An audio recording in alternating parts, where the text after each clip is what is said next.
Yes, Redison TV kwoli webali kubanga okyagoberera yonna gy'osinzira okubanga gy'otulabira kyokola kya mutawana nnyo gwatambula naffe ku Redison TV ate nabo kubanga osubscribinga nyongera okujjukiza nti kkirira wansi awo olaba ekigambo subscribe kikwateko kwata kade aka notification obeere nga tomiisinga nsonga yonna.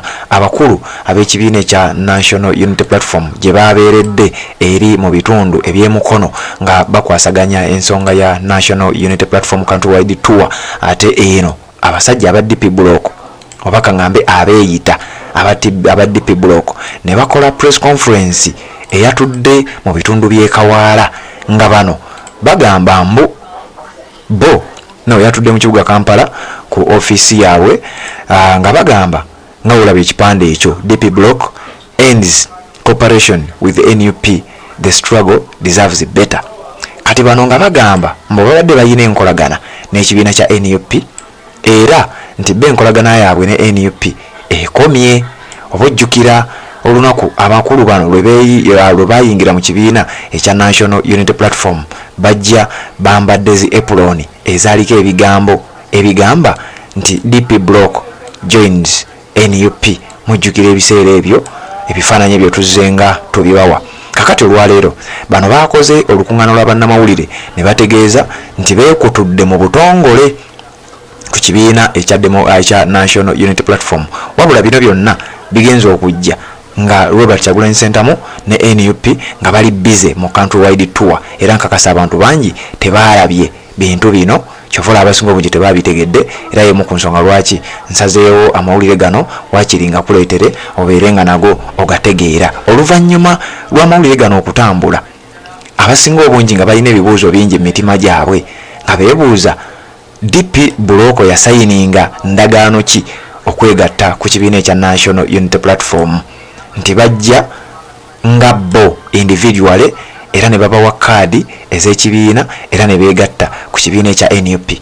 Wabula kati webavaayo ne bategeeza nti beekutudde ku kibiina kya National Unity Platform kino abasinga obungi bakitunuulidde nga egenda okubeera achievement ey'ekibiina ekya NUP olw'ensonga nti bangi ku bano abajjira mu DP block nga bazze beegasse ku kibiina kya NUP ate bafuuse ekizibu mu kibiina be baleese emivuyo egisinga obungi bakoze akavuyo mu kibiina kya NUP n'abamu okutuuka okubeera nga bakifulumye okutuuka okubeera nga bakivuddemu.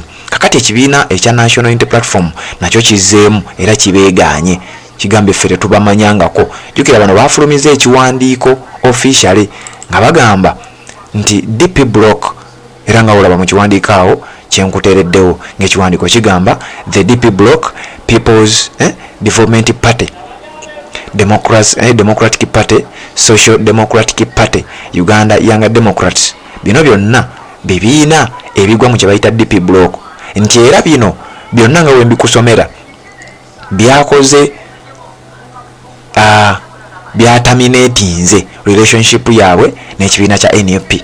Mulimu People's Development Party PDP, ekyo ndowooza bwe mbaseerabidde kyekya Abedi Bwanika. People's Development Party. Mulimu Democratic Party eri eya Nobert Mao. Mulimu Social Democratic Party eyo sijjukira bulungi nnyiniyo. Mulimu Uganda Young Democrats ekyo nakyo sikitegeera nnyo. Ne kubaako Truth and Justice and Solidar Platform. Ekyo kye kibiina ekyali kyatandikibwa Erias Lukwago. Kati nno njagala owulirize bulungi nnyo. Ebibiina bino we bigambidde mbu bo beekutudde ku kibiina kya NUP. Ebibiina bino nga wembikusomedde byonna ababikulira ebiseera ebisinga babadde bali against ekibiina kya NUP ne Robert Kyagulanyi Ssentamu ng'omuntu. Era wawulidde mu bigambo bye baayogedde nga bali ku press conference yaabwe ebiseera ebisinga baabimaze bavumirira Kyagulanyi so si muntu mulala yenna. Era ababadde basinga obukulu mu nsonga eno be bano abakulu ababiri boolaba. Kuliko oyo amanyiddwa nga Samuel Lubega Mukaaku, oyo tawangulangako yadde ekifo kyonna. Kuliko oyo gwolaba ebbali bamuyita Michael Mabikke, oyo ye nkakasa bangi ne mu politics wa Uganda tebamutegeera kubanga talina kyamaanyi kiri awo abantu kye bayinza okuba nga bamumanyiddeko. Kati abantu badde beebuuza abantu bano already badde bafuuse ekizibu mu NUP singa olunaku lukya ne beegoba bokka nga tebabagobye. Kakati kino olunaku olwaleero NUP kyetuuseeko.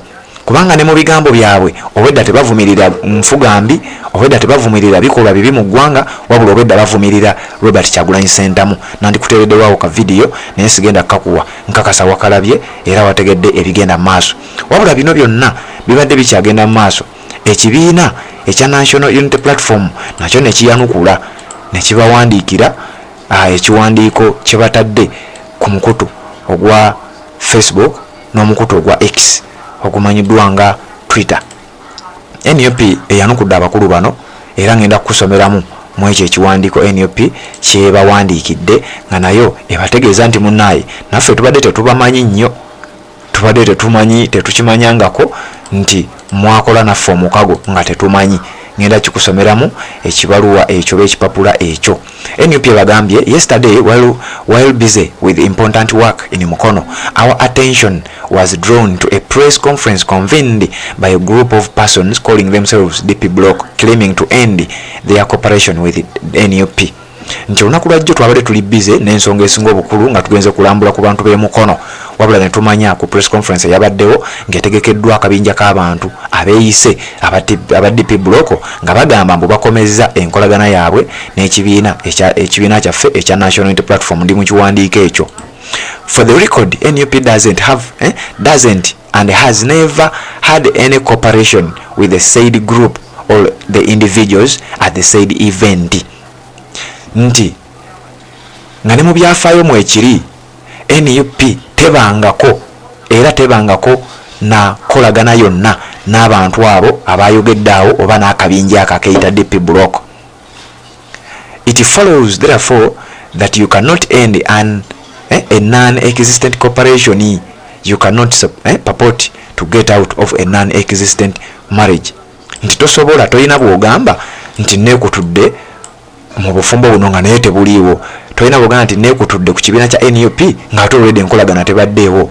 People who joined NUP did so as individuals and received membership cards. Nti abantu abajoyininga ekibiina kya NUP bajjanga bo era baafuna kaadi ez'ekibiina kya NUP.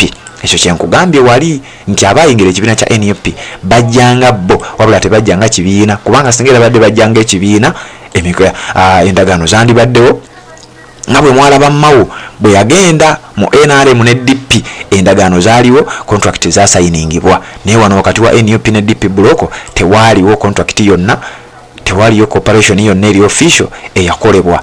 Era wano nga bategeeza nti abajja mu kibiina kya NUP baaweebwa kaadi nga kiraga nti buli omu azze ku lulwe era bajja nga individuals. DP yammwe ne bagirekawo n'ebibiina ebirala. Some of them ceased to be members when they ran for elections as independents or under other political parties. Nti abamu ku bo already baali bazizaayo ne kaadi z'ebibiina byammwe oluvannyuma lw'okujja nti baali bavuganyiza nga independent mu kalulu. The claims as well as the attention-seeking persons in a question should be ignored and treated with the contempt they deserve. Nti abantu bano n'endowooza zaabwe oba n'ebikolwa byabwe byetaaga okubanga mu byewala, kubanga balabika balina ebigendererwa ebirala ebyawukana ku bye tulowooza. Ekibiina kya NUP kyegaanye bano abeeyita aba DP Block abagamba nti beekutudde ku kibiina kya NUP. Ekibiina kibagambye ffe tetubangako mu cooperation nammwe, kuba bwebanga weeri muleete ekiwandiiko ekiraga titubadde tukolagana nammwe officially. Reason TV kwoli webale kubanga okyagoberera tuwuliziganye mu updates eziddako.